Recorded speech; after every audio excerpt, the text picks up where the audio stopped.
Prepare to be chilled by the ocean state. While Rhode Island might be the smallest state, it casts a long shadow when it comes to the unexplained. Perhaps nowhere is this more evident than at the iconic Rose Island Lighthouse in Newport. Many who have visited, or even spent the night, report spine-tingling encounters with disembodied voices, mysterious footsteps, and doors that inexplicably open and close. If you're brave enough to investigate for yourself, the Rose Island Lighthouse actually offers overnight stays. This happened during my last summer before college. I took a job that should have been boring, and for a while it was.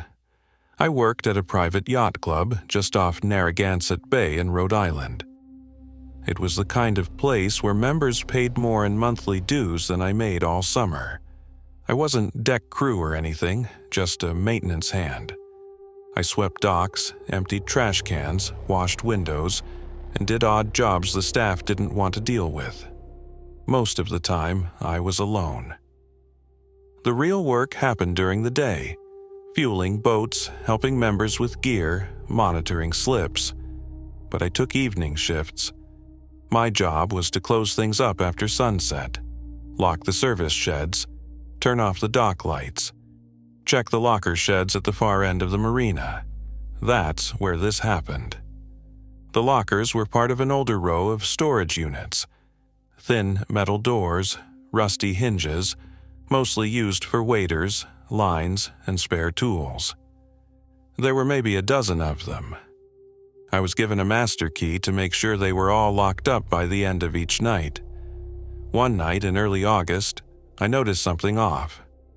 Locker number 11 had water pooling underneath the door. It looked like seawater, salty residue crusting the concrete. I checked the weather app, no rain. The closest hose was 50 feet away. I unlocked the door and pulled it open slowly. Inside was a heavy, damp smell. Not mildew, not rot. Just the sharp sting of salt water and something metallic. There wasn't much in there, just a shelf, a pair of knee-high black boots, and a Polaroid photo taped to the inside wall. At first, I didn't get it. It showed the dock from behind, facing the club's main building. You could see a person standing at the edge of the dock, wearing a red hoodie. I was wearing my red hoodie, that same one. I looked down. Yup. Same fraying at the sleeve, same hoodie. I stared at that photo for a long time. Then I slowly reached in and peeled it off the wall. It was slightly warped, like it had gotten damp. I checked the back. Blank, no date, no writing. I stepped out and looked around the marina. Empty. Sunset had already passed. The only light was from a security fixture near the fuel dock, maybe 30 yards away.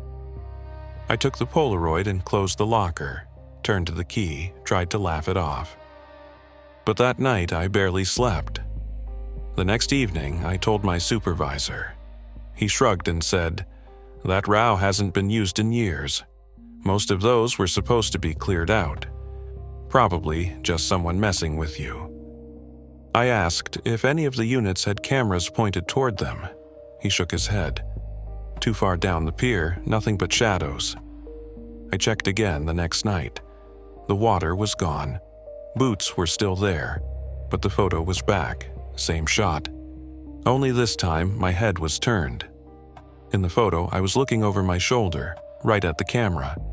I dropped it, ran back to the main building and didn't finish my shift. The next morning, I came early, brought my phone, took pictures, showed my supervisor. He looked annoyed. "Kid, you want to quit, just quit, don't start rumors." That afternoon, he padlocked locker number 11 and told me to stay away from it.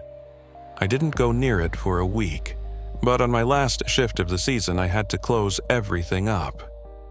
I stood in front of number 11, debating it. The lock was still there, untouched, but the faint smell of salt water was in the air again, and taped to the outside of the locker this time was a new photo. Me, taken from behind, taken right then. I was wearing my uniform, same shorts, same hoodie, same stance. The photo showed me staring at the locker, just like I was doing.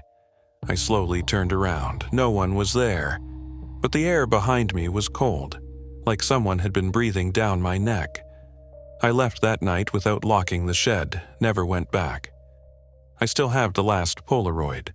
Sometimes I wake up and find it moved from my desk. Last week, it was on my windowsill, facing outward. I worked the night shift at a boutique hotel in Newport, Rhode Island.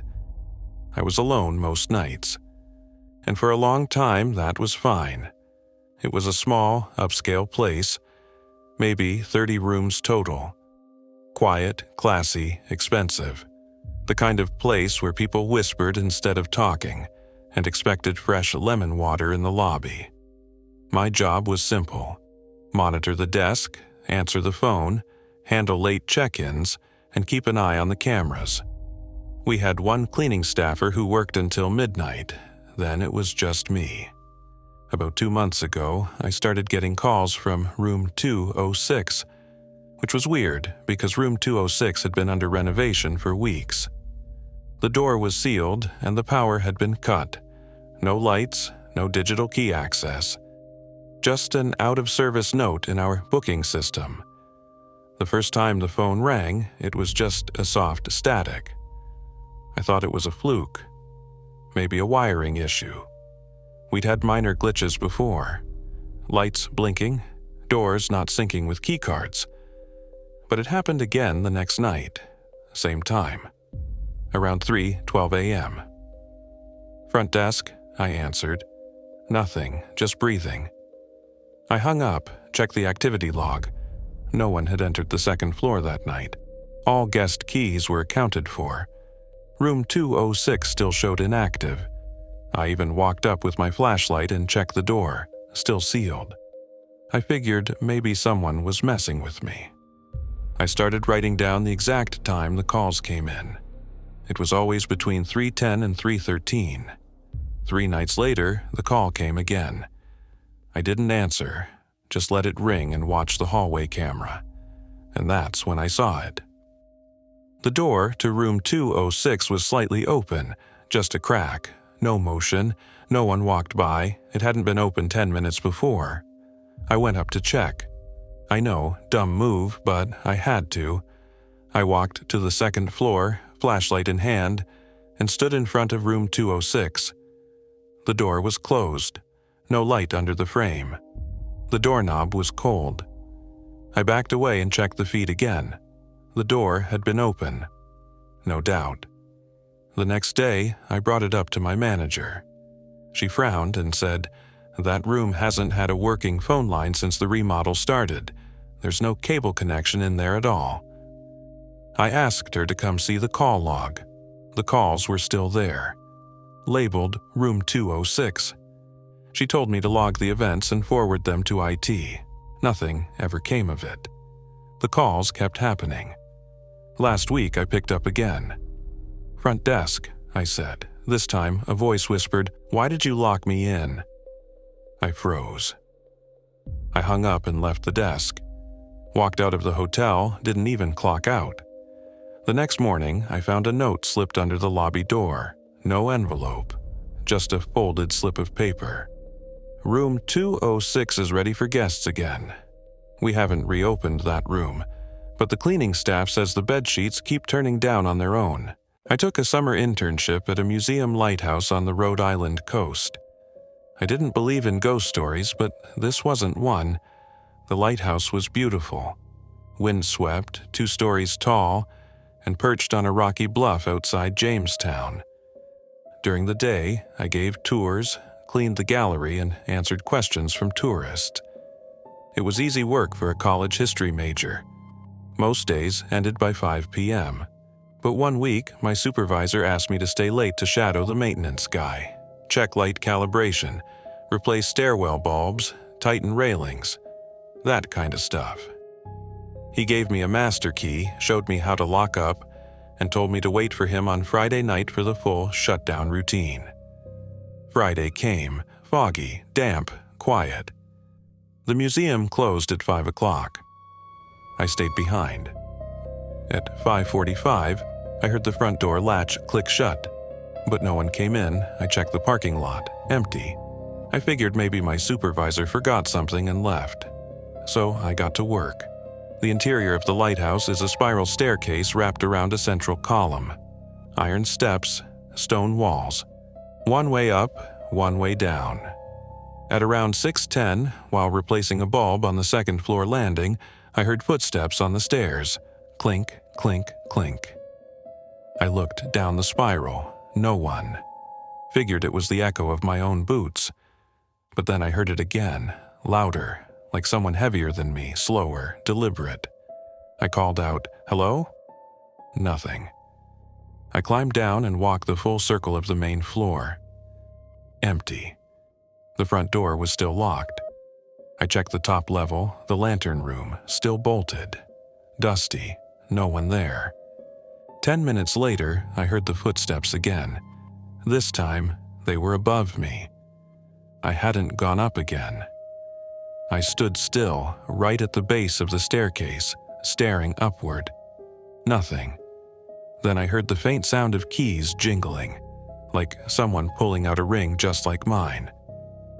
I bolted outside, locked the door, waited in my car. An hour later, my supervisor finally arrived. I told him everything. He stared at the lighthouse, then looked at me.